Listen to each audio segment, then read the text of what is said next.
the soul of the croupier. Mr. Satterthwaite was enjoying the sunshine on the terrace at Monte Carlo. Every year, regularly on the second Sunday in January, Mr. Satterthwaite left England for the Riviera. He was far more punctual than any swallow. In the month of April he returned to England. May and June he spent in London and had never been known to miss Ascot. He left town after the Eton and Harrow match, paying a few country house visits before repairing to Deauville or La Tuquet. Shooting parties occupied most of September and October, and he usually spent a couple of months in town to wind up the year. He knew everybody, and it may safely be said that everybody knew him. This morning he was frowning. The blue of the sea was admirable, the gardens were, as always, a delight, but the people disappointed him. He thought them an ill-dressed, shoddy crowd. Some, of course, were gamblers, doomed souls who could not keep away. Those Mr. Satterthwaite tolerated. They were a necessary background. But he missed the usual leaven of the elite, his own people. "It's the exchange," said Mr. Satterthwaite gloomily. "All sorts of people come here now who could never have afforded it before. And then, of course, I'm getting old. All the young people, the people coming on, they go to these Swiss places." But there were others that he missed, the well-dressed barons and counts of foreign diplomacy, the Grand Dukes and the royal princes. The only royal prince he had seen so far was working a lift in one of the less well-known hotels. He missed, too, the beautiful and expensive ladies. There was still a few of them, but not nearly as many as there used to be. Mr. Satterthwaite was an earnest student of the drama called life, but he liked his material to be highly colored. He felt discouragement sweep over him. Values were changing, and he was too old to change. It was at that moment that he observed the Countess Zarnova coming towards him. Mr. Satterthwaite had seen the Countess at Monte Carlo for many seasons. Now, the first time he had seen her, she had been in the company of a Grand Duke. On the next occasion, she was with an Austrian baron.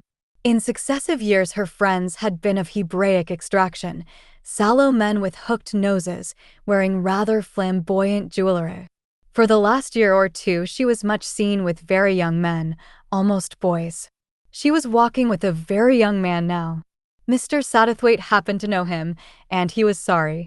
Franklin Rudge was a young American, a typical product of one of the Middle West states, eager to register impression, crude, but lovable, a curious mixture of native shrewdness and idealism. He was in Monte Carlo with a party of other young Americans of both sexes, all much of the same type. It was their first glimpse of the old world, and they were outspoken in criticism and in appreciation. On the whole, they disliked the English people in the hotel, and the English people disliked them. Mr. Satterthwaite, who prided himself on being a cosmopolitan, rather liked them. Their directness and vigor appealed to him, though their occasional solecisms made him shudder. It occurred to him that the Countess Zarnova was a most unsuitable friend for young Franklin Rudge. He took off his hat politely as they came abreast of him, and the Countess gave him a charming bow and smile. She was a very tall woman, superbly made. Her hair was black, so were her eyes, and her eyelashes and eyebrows were more superbly black than any nature had ever fashioned. Mr. Satterthwaite, who knew far more of feminine secrets than it is good for any man to know, rendered immediate homage to the art with which she was made up. Her complexion appeared to be flawless, of a uniform creamy white. The very faint bistre shadows under her eyes were most effective. Her mouth was neither crimson nor scarlet, but a subdued wine color. She was dressed in a very daring creation of black and white and carried a parasol of the shade of pinky red, which is most helpful to the complexion. Franklin Rudge was looking happy and important. "There goes a young fool," said Mr. Satterthwaite to himself. "But I suppose it's no business of mine, and anyway he wouldn't listen to me. Well, I've bought experience myself in my time." But he still felt rather worried, because there was a very attractive little American girl in the party, and he was sure that she would not like Franklin Rudge's friendship with the Countess at all. He was just about to retrace his steps in the opposite direction when he caught sight of the girl in question coming up one of the paths towards him. She wore a well-cut tailor-made suit with a white muslin shirtwaist. She had on good, sensible walking shoes and carried a guidebook. There are some Americans who pass through Paris and emerge clothed as the Queen of Sheba, but Elizabeth Martin was not one of them.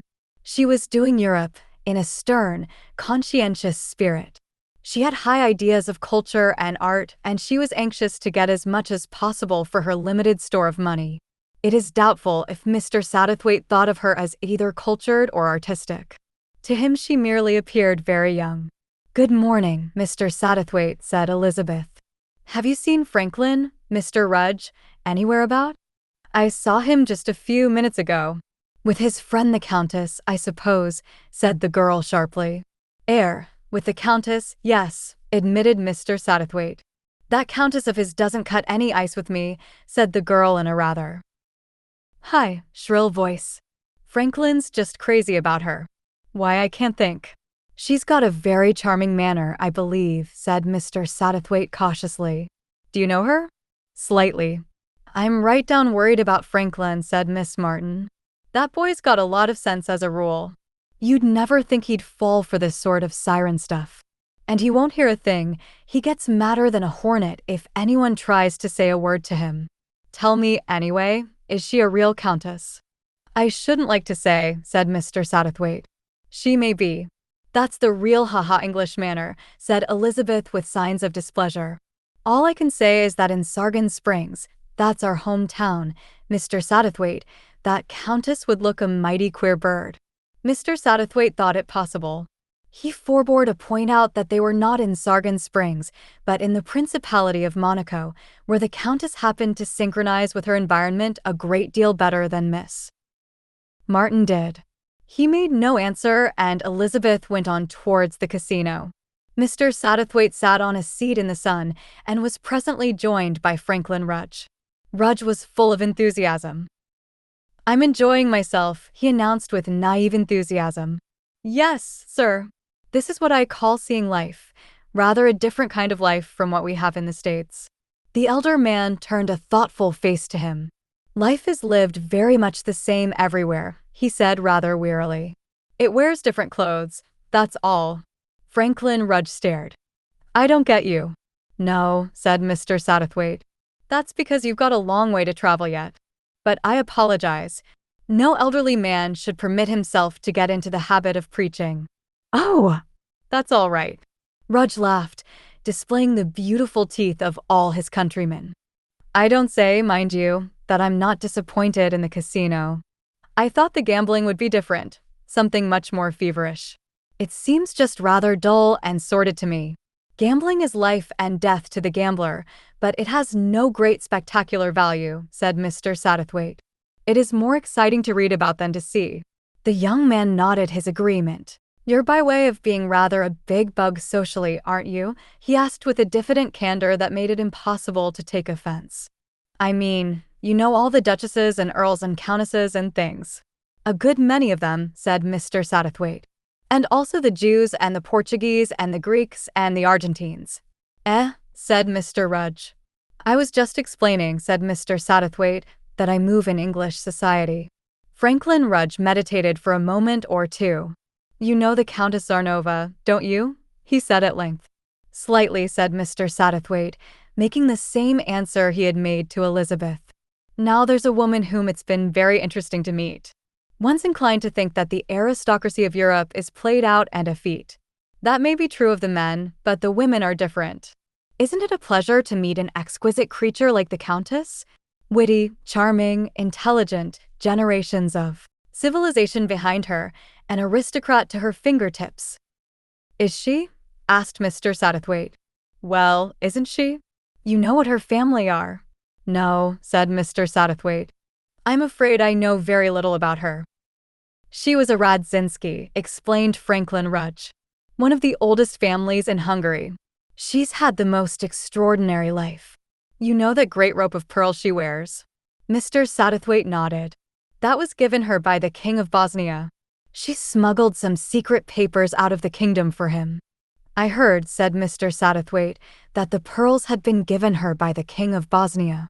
The fact was indeed a matter of common gossip, it being reported that the lady had been a cher amie of His Majesty's in days gone by. "Now I'll tell you something more." Mr. Satterthwaite listened, and the more he listened, the more he admired the fertile imagination of the Countess Zarnova. No vulgar, siren stuff, as Elizabeth Martin had put it, for her. The young man was shrewd enough in that way, clean living and idealistic.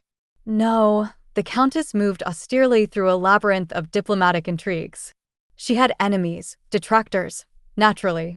It was a glimpse, so the young American was made to feel, into the life of the old regime, with the Countess as the central figure, aloof, aristocratic, the friend of counselors and princes, a figure to inspire romantic devotion. And she's had any amount to contend against, ended the young man warmly. It's an extraordinary thing, but she's never found a woman who would be a real friend to her. Women have been against her all her life. Probably, said Mr. Satterthwaite. Don't you call it a scandalous thing? Demanded Rudge hotly. No, said Mr. Satterthwaite thoughtfully. I don't know that I do. Women have got their own standards, you know. It's no good our mixing ourselves up in their affairs. They must run their own show. I don't agree with you, said Rudge earnestly. It's one of the worst things in the world today, the unkindness of woman to woman. You know Elizabeth Martin? Now she agrees with me in theory, absolutely. We've often discussed it together. She's only a kid, but her ideas are all right. But the moment it comes to a practical test, why, she's as bad as any of them. Got a reel down on the Countess without knowing a darned thing about her, and won't listen when I try to tell her things. It's all wrong, Mr. Satterthwaite. I believe in democracy, and what's that but brotherhood between men and sisterhood between women? He paused earnestly. Mr. Satterthwaite tried to think of any circumstances in which a sisterly feeling might arise between the Countess and Elizabeth Martin, and failed. Now the Countess, on the other hand, went on Rudge, admires Elizabeth immensely, and thinks her charming in every way. Now what does that show? It shows, said Mr. Satterthwaite dryly, that the Countess has lived a considerable time longer than Miss Martin has. Franklin Rudge went off unexpectedly at a tangent. Do you know how old she is? She told me. Rather sporting of her. I should have guessed her to be 29, but she told me of her own accord that she was 35. She doesn't look it, does she? Mr. Satterthwaite, whose private estimate of the lady's age was between 45 and 49, merely raised his eyebrows. I should caution you against believing all you are told at Monte Carlo, he murmured. He had enough experience to know the futility of arguing with the lad. Franklin Rudge was at a pitch of white-hot chivalry when he would have disbelieved any statement that was not backed with authoritative proof. Here's the Countess, said the boy, rising. She came up to them with the languid grace that so became her. Presently they all three sat down together. She was very charming to Mr. Satterthwaite, but in rather an aloof manner. She deferred to him prettily, asking his opinion and treating him as an authority on the Riviera. The whole thing was cleverly managed. Very few minutes had elapsed before Franklin Rudge found himself gracefully but unmistakably dismissed, and the Countess and Mr. Satterthwaite were left tête-à-tête. She put down her parasol and began drawing patterns with it in the dust. You're interested in the nice American boy, Mr. Satterthwaite, are you not? Her voice was low with a caressing note in it. He's a nice young fellow, said Mr. Satterthwaite noncommittally. I find him sympathetic, yes, said the Countess reflectively. I have told him much of my life. Indeed, said Mr. Satterthwaite. Details such as I have told to few others, she continued dreamily. I have had an extraordinary life, Mr. Satterthwaite. Few would credit the amazing things that have happened to me. Mr. Satterthwaite was shrewd enough to penetrate her meaning. After all, the stories that she had told to Franklin Rudge might be the truth. It was extremely unlikely, and in the last degree improbable, but it was possible. No one could definitely say, that is not so. He did not reply, and the Countess continued to look out dreamily across the bay. And suddenly Mr. Satterthwaite had a strange and new impression of her. He saw her no longer as a harpy, but as a desperate creature at bay, fighting tooth and nail. He stole a sideways glance at her. The parasol was down. He could see the little haggard lines at the corners of her eyes. In one temple a pulse was beating. It flowed through him again and again, that increasing certitude. She was a creature desperate and driven. She would be merciless to him or to anyone who stood between her and Franklin Rudge. But he still felt he hadn't got the hang of the situation. Clearly she had plenty of money. She was always beautifully dressed, and her jewels were marvelous. There could be no real urgency of that kind. Was it love? Women of her age did, he well knew, fall in love with boys. It might be that. There was, he felt sure, something out of the common about the situation. Her tête-à-tête with him was, he recognized, a throwing down of the gauntlet. She had singled him out as her chief enemy. He felt sure that she hoped to goad him into speaking slightingly of her to Franklin Rudge. Mr. Satterthwaite smiled. To himself. He was too old a bird for that. He knew when it was wise to hold one's tongue. He watched her that night in the Circle Prive as she tried her fortunes at roulette. Again and again she staked, only to see her stake swept away. She bore her losses well, with the stoical sang-froid of the old habitué. She staked en plein once or twice, put the maximum on red, won a little on the middle dozen, and then lost it again. Finally she backed Monk 6 times and lost every time. Then, with a little graceful shrug of the shoulders, she turned away. She was looking unusually striking in a dress of gold tissue with an underlying note of green. The famous Bosnian pearls were looped round her neck, and long pearl earrings hung from her ears. Mr. Satterthwaite heard 2 men near him appraise her. "The Tsarnova," said one, "she wears well, does she not? The crown jewels of Bosnia look fine on her." The other, a small Jewish-looking man, stared curiously after her. "So those are the pearls of Bosnia, are they?" he asked. "En verite. That is odd." He chuckled softly to himself. Mr. Satterthwaite missed hearing more, for at the moment he turned his head and was overjoyed to recognize an old friend. "My dear Mr. Quin." He shook him warmly by the hand. "The last place I should ever have dreamed of seeing you." Mr. Quin smiled, his dark, attractive face lighting up. "It should not surprise you," he said. "It is carnival time. I am often here in carnival time." "Really? Well, this is a great pleasure. Are you anxious to remain in the rooms?" "I find them rather warm." "It will be pleasanter outside," agreed the other. "We will walk in the gardens." The air outside was sharp, but not chill. Both men drew deep breaths. "That is better," said Mr. Satterthwaite. "Much better," agreed Mr. Quin.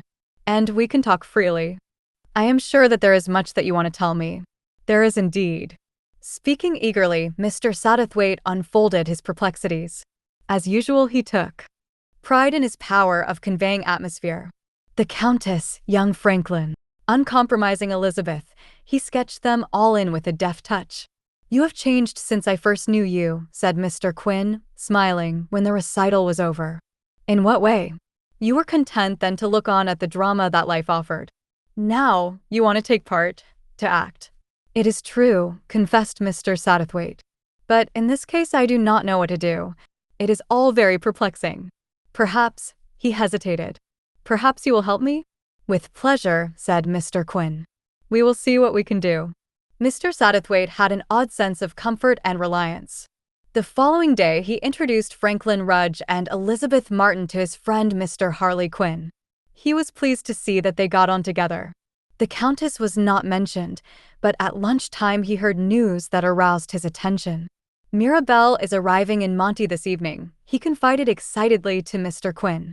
"The Parisian stage favorite?" "Yes. I dare say you know. It's common property. She is the King of Bosnia's latest craze.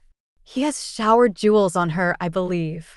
They say she is the most exacting and extravagant woman in Paris. It should be interesting to see her and the Countess Tsarnova meet tonight." "Exactly what I thought." Mirabelle was a tall, thin creature with a wonderful head of dyed fair hair. Her complexion was a pale mauve with orange lips. She was amazingly chic.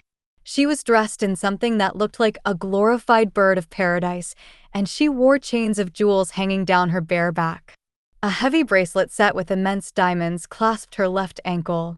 She created a sensation when she appeared in the casino.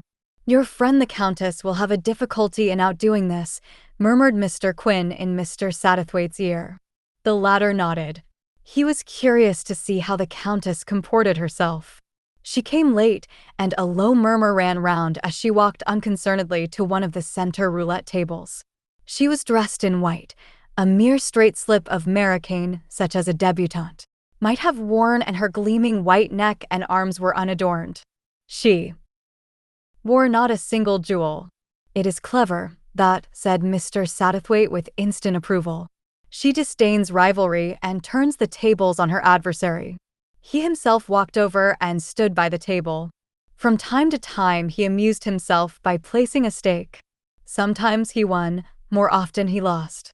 There was a terrific run on the last dozen. The numbers 31 and 34 turned up again and again. Stakes flocked to the bottom of the cloth. With a smile, Mr. Satterthwaite made his last stake for the evening and placed the maximum on number 5. The Countess in her turn leant forward and placed the maximum on number 6. "Fates vos jeu," called the croupier hoarsely. "Rain and EVA plus rain." The balls span, humming merrily. Mr. Satterthwaite thought to himself, "This means something different to each of us. Agonies of hope and despair, boredom, idle amusement, life and death." Click! The croupier bent forward to see. Numero 5, rouge, impair, et manque. Mr. Satterthwaite had won. The croupier, having raked in the other stakes, pushed forward Mr. Satterthwaite's winnings. He put out his hand to take them. The Countess did the same. The croupier looked from one to the other of them. "Madam," he said brusquely. The Countess picked up the money. Mr. Satterthwaite drew back. He remained a gentleman. The Countess looked him full in the face, and he returned her glance. One or two of the people round pointed out to the croupier that he had made a mistake, but the man shook his head impatiently. He had decided. That was the end. He raised his raucous cry, "Fates vos jeu, messers et mesdames." Mr. Satterthwaite rejoined Mr. Quin. Beneath his impeccable demeanor, he was feeling extremely indignant. Mr. Quin listened sympathetically. "Too bad," he said, "but these things happen. We are to meet your friend Franklin Rudge later. I am giving a little supper party." The three met at midnight, and Mr. Quin explained his plan. "It is what is called a hedges and highways party," he explained. "We choose our meeting place, then each one goes out and is bound in honor to invite the first person he meets." Franklin Rudge was amused by the idea. "Say, what happens if they won't accept?" "You must use your utmost powers of persuasion." "Good. And where's the meeting place?" "A somewhat bohemian cafe, where one can take strange guests. It is called Le Caveau." He explained its whereabouts, and the three parted. Mr. Satterthwaite was so fortunate as to run straight into Elizabeth Martin, and he claimed her joyfully. They reached Le Caveau and descended into a kind of cellar where they found a table spread for supper and lit by old-fashioned candles in candlesticks. "We are the first," said Mr. Satterthwaite. "Ah, here comes Franklin." He stopped abruptly. With Franklin was the Countess. It was an awkward moment. Elizabeth displayed less graciousness than she might have done. The Countess, as a woman of the world, retained the honors. Last of all came Mr. Quin. With him was a small, dark man, neatly dressed, whose face seemed familiar to Mr. Satterthwaite. A moment later he recognized him. It was the croupier who earlier in the evening had made such a lamentable mistake. "Let me introduce you to the company, Pierre Vacher," said Mr. Quin. The little man seemed confused. Mr. Quin performed the necessary introductions easily and lightly. Supper was brought, an excellent supper. Wine came, very excellent wine. Some of the frigidity went out of the atmosphere. The Countess was very silent, so was Elizabeth. Franklin Rudge became talkative. He told various stories, not humorous stories, but serious ones. And quietly and assiduously Mr. Quin passed round the wine. "I'll tell you, and this is a true story, about a man who made good," said Franklin Rudge impressively. For one coming from a prohibition country, he had shown no lack of appreciation of champagne. He told his story, perhaps at somewhat unnecessary length. It was, like many true stories, greatly inferior to fiction. As he uttered the last word, Pierre Vacher, opposite him, seemed to wake up. He also had done justice to the champagne. He leaned forward across the table. "I, too, will tell you a story," he said thickly. "But mine is the story of a man who did not make good. It is the story of a man who went, not up, but down the hill. And, like yours, it is a true story." "Pray tell it to us, monsieur," said Mr. Satterthwaite courteously. Pierre Vacher leant back in his chair and looked at the ceiling. "It is in Paris that the story begins. There was a man there, a working jeweler. He was young and light-hearted and industrious in his profession. They said there was a future before him. A good marriage was already arranged for him, the bride not too bad-looking, the dowry most satisfactory. And then, what do you think? One morning he sees a girl. Such a miserable little wisp of a girl, messrs. Beautiful? Yes, perhaps, if she were not half-starved. But anyway, for this young man, she has a magic that he cannot resist. She has been struggling to find work. She is virtuous, or at least that is what she tells him. I do not know if it is true." The Countess's voice came suddenly out of the semi-darkness. "Why should it not be true? There are many like that. Well, as I say, the young man believed her. And he married her, an act of folly. His family would have no more to say to him. He had outraged their feelings. He married, I will call her Jean. It was a good action. He told her so. He felt that she should be very grateful to him. He had sacrificed much for her sake. A charming beginning for the poor girl," observed the Countess sarcastically. "He loved her, yes, but from the beginning she maddened him. She had moods, tantrums. She would be cold to him one day, passionate the next. At last, he saw the truth. She had never loved him. She had married him so as to keep body and soul together. That truth hurt him. It hurt him horribly, but he tried his utmost to let nothing appear on the surface. And he still felt he deserved gratitude and obedience to his wishes. They quarreled. She reproached him. Mon Dieu, what did she not reproach him with? You can see the next step, can you not? The thing that was bound to come. She left him. For 2 years he was alone, working in his little shop with no news of her. He had one friend, Absinthe. The business did not prosper so well. And then one day he came into the shop to find her sitting there. She was beautifully dressed. She had rings on her hands. He stood considering her. His heart was beating, but beating. He was at a loss what to do. He would have liked to have beaten her, to have clasped her in his arms, to have thrown her down on the floor and trampled on her, to have thrown himself at her feet. He did none of those things. He took up his pincers and went on with his work. "Madam desires?" he asked formally. That upset her. She did not look for that, see you. "Pierre," she said, "I have come back." He laid aside his pincers and looked at her. "You wish to be forgiven?" he said. "You want me to take you back? You are sincerely repentant." "Do you want me back?" she murmured. "Oh!" Very softly she said it. He knew she was laying a trap for him. He longed to seize her in his arms, but he was too clever for that. He pretended indifference. "I am a Christian man," he said. "I try to do what the church directs." "Ah," he thought, "I will humble her to her knees." But Jean, that is what I will call her, flung back her head and laughed. Evil laughter it was. "I mock myself at you, little Pierre," she said. "Look at these rich clothes, these rings and bracelets.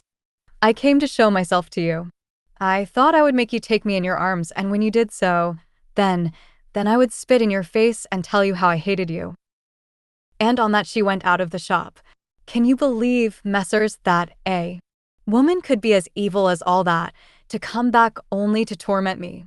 "No," said the Countess. "I would not believe it, and any man who is not a fool would not believe it either. But all men are blind fools." Pierre Vacher took no notice of her. He went on. "And so that young man of whom I tell you sank lower and lower. He drank more absinthe. The little shop was sold over his head. He became of the dregs of the gutter. Then came the war. Ah, It was good, the war. It took that man out of the gutter and taught him to be a brute beast no longer. It drilled him and sobered him. He endured cold and pain and the fear of death, but he did not die, and when the war ended, he was a man again. It was then, Messrs., that he came south. His lungs had been affected by the gas. They said he must find work in the South. I will not weary you with all the things he did. Suffice it to say that he ended up as a croupier, and there in the casino one evening, he saw her again, the woman who had ruined his life. She did not recognize him, but he recognized her. She appeared to be rich and to lack for nothing, but Messrs., the eyes of a croupier are sharp. There came an evening when she placed her last stake in the world on the table. Ask me not how I know. I do know. One feels these things. Others might not believe. She still had rich clothes. Why not pawn them, one would say? But to do that, your credit is gone at once. Her jewels? Ah, no. Was I not a jeweler in my time?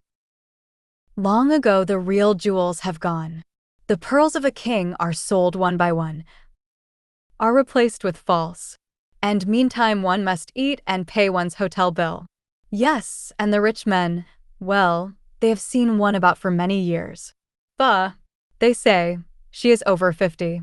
A younger chicken for my money. A long shuddering sigh came out of the windows where the Countess leant back. Yes, it was a great moment, that. 2 nights I have watched her. Lose, and lose again. And now the end. She put all on one number. Beside her, an English milord stakes the maximum also, on the next number. The ball rolls. The moment has come. She has lost. Her eyes meet mine. What do? I jeopardize my place in the casino. I rob the English milord. Madam, I say, and pay over the money. There was a crash as the Countess sprang to her feet and leant across the table, sweeping her glass onto the floor. Why, she cried, that's what I want to know. Why did you do it? There was a long pause, a pause that seemed interminable, and still those two, facing each other across the table, looked and looked. It was like a duel. A mean little smile crept across Pierre Vacher's face. He raised his hands. Madam, he said, there is such a thing as pity. She sank down again. I see. She was calm, smiling, herself again. An interesting story, Vacher, is it not? Permit me to give you a light for your cigarette. She deftly rolled up a spill and lighted it at the candle and held it towards him. He leaned forward till the flame caught the tip of the cigarette he held between his lips. Then she rose unexpectedly to her feet. And now I must leave you all. Please, I need no one to escort me. Before one could realize it, she was gone. Mr. Satterthwaite would have hurried out after her, but he was arrested by a startled oath from the Frenchman. 1,000 thunders! He was staring at the half-burned spill which the Countess had dropped on the table. He unrolled it. Mon Dieu, he muttered. A 50,000-franc banknote. You understand? Her winnings tonight. All that she had in the world. And she lighted my cigarette with it. Because she was too proud to accept pity. Proud. She was always proud as the devil. She is unique, wonderful. He sprang up from his seat and darted out. Mr. Satterthwaite and Mr. Quin had also risen. The waiter approached Franklin Rudge. La note, monsieur, he observed unemotionally. Mr. Quin rescued it from him quickly. I feel kind of lonesome, Elizabeth, remarked Franklin Rudge. These foreigners, they beat the band. I don't understand them. What's it all mean, anyhow? He looked across at her. Gee, it's good to look at anything so 100% American as you. His voice took on the plaintive note of a small child. These foreigners are so odd. They thanked Mr. Quin and went out into the night together. Mr. Quin picked up his change and smiled across at Mr. Satterthwaite, who was preening himself like a contented bird. Well, said the latter, that's all gone off splendidly. Our pair of love birds will be all right now. Which ones? Asked Mr. Quin. Oh, said Mr. Satterthwaite, taken aback. Oh! Yes, well, I suppose you are right. Allowing for the Latin point of view and all that, he looked dubious. Mr. Quin smiled, and a stained glass panel behind him invested him for just a moment in a motley garment of colored light.